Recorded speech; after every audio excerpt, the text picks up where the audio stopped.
15 years ago, a night of babysitting turned into one of the scariest nights of my life. And this is that story.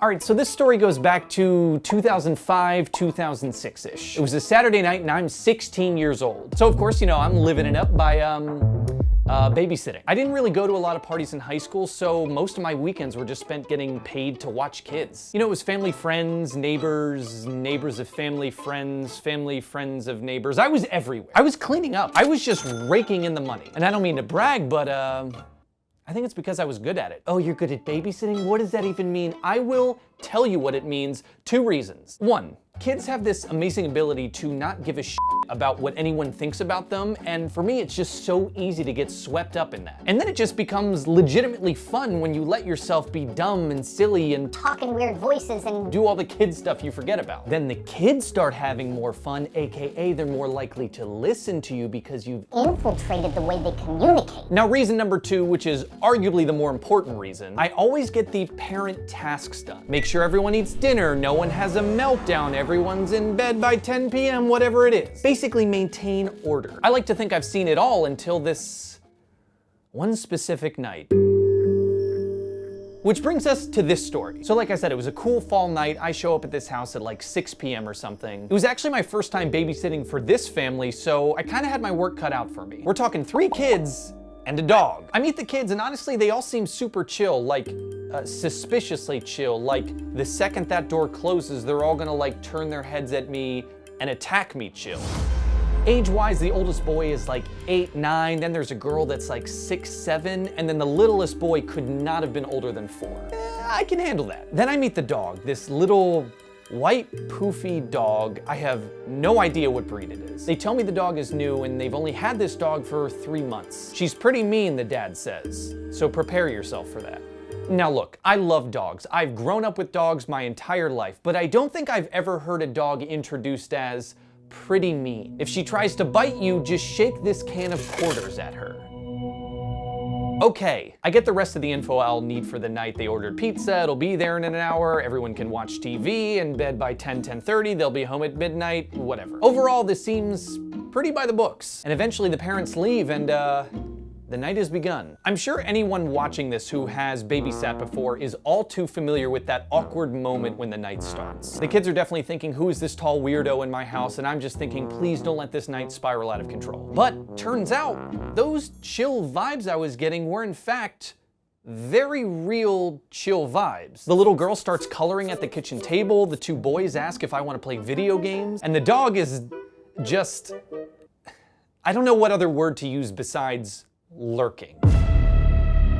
An hour or 2 goes by, the kids are perfectly nice to me, they're perfectly nice to each other. The pizza comes, everyone eats, no one makes a mess. Then the oldest boy suggests that we should all watch the SpongeBob movie. So of course I'm like, I don't want to watch the SpongeBob movie. I want to watch the SpongeBob movie twice. Sorry if that scared anyone watching, I can assure you that I love SpongeBob very much. We watch the movie, we all have ice cream. I honestly forget that I'm even babysitting. I'm just having like a delightful evening and there just so happens to be 3 children and a pretty mean dog with me. So it's nearing 10, 10:30 and we're almost at the point where you have to have the conversation of, it's time to go to bed. They all voluntarily put themselves to bed. What is happening? Yeah, I know, I don't know. And sure enough, they all put on their pajamas, brush their teeth, head into their bedrooms and go to sleep. We're independent, you're not even babysitting us. At this point, I'd feel bad accepting any money from the parents. Like, what am I even doing here? I don't know, I'll just go downstairs and watch TV until the parents get home. Okay, now you're absolutely thinking, cool story, nice tale. You babysat nice children, please. Relax. So there I am just sitting on the couch, flipping through channels, texting friends, when the little dog enters the room. Now, if this dog could talk, it absolutely would have said, hey, it's a nice night, isn't it? It'd be a real shame if someone were to come in here and f everything up. I try my best to not make any eye contact. As a dog lover, I'm really conflicted. I want to pet the dog, but the dog has been introduced as pretty mean. I decide it's not worth the risk and I just keep my eyes glued to Iron Chef on the TV. But then something catches my peripheral vision and it's this goddamn dog. It's just laying on its back at my feet. What? I'm not supposed to pet this dog now? I look down and it's just staring back up at me. I reach down, immediately flips over, tries to bite my hand, and runs away. I knew it. I knew it. God damn it, why do I love dogs so much? Lesson learned, this dog is in fact pretty mean. Oh, cool, you got bit by a dog, good story. No, that's not the story. You need to calm down. The best part's still coming. So I'm still on the couch, still watching Iron Chef, this time with a can of quarters in my hand. At this point, it's maybe 11:30. The parents are gonna be home soon. I probably should go upstairs, turn off any TVs that were left on, turn some lights off, you know, shut down the house, just nighttime stuff. I poke my head into the oldest boy's room. He's passed out, TV's off, lights off.